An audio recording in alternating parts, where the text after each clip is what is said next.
On va parler maintenant d'un outil assez pratique qu'on utilise souvent pour finaliser et fignoler l'objet en modélisation. C'est l'outil raccord qui nous permet d'avoir des faces arrondies au lieu d'avoir une face avec une arête vif. Alors, jusqu'à maintenant, les utilisateurs d'AutoCAD pouvaient utiliser les deux fonctions qu'on utilise en 2D, c'est-à-dire l'outil raccord. On verra après pour l'outil chanfrein dans l'exercice qui suit, mais pour le moment, c'est le raccord. On pouvait utiliser celui-là, et pour cela, il fallait sélectionner l'arête, donc comme ça. Après, il me demande le rayon du raccord. Le rayon, je vais rentrer un rayon de 3, admettons.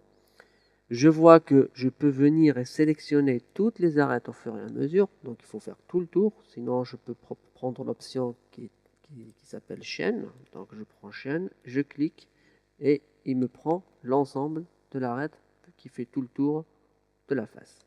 Je confirme, et là il me fait automatiquement mon raccord de 3 de cette face.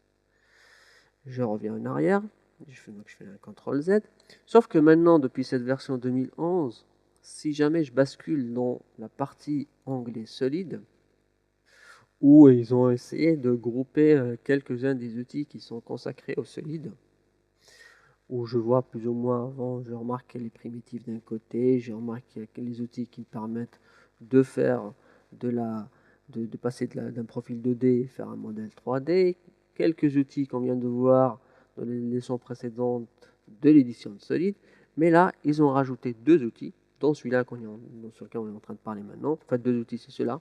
Voilà. L'outil arête de raccord et arête de chanfrein. Arête de raccord, quand je prends, il va me faire exactement la même chose.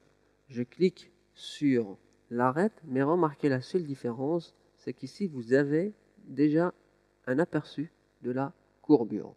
C'est-à-dire, si jamais je prends les mêmes options, donc je peux prendre chaîne, je clique et j'ai l'ensemble de la chaîne donc appliquée, je peux confirmer, mais la fonction n'est pas encore finie. C'est ça l'intérêt qu'il a donc, dans cette version.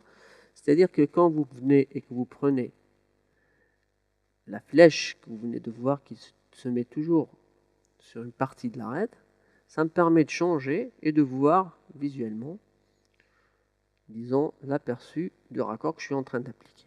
Là, je peux lui dire, j'aimerais bien mettre un raccord de 4, je fais 4 et je fais Enter pour confirmer, parce que rappelez-vous, vous êtes toujours dans l'action, c'est-à-dire si je fais échappe, je sors et il m'annule la commande.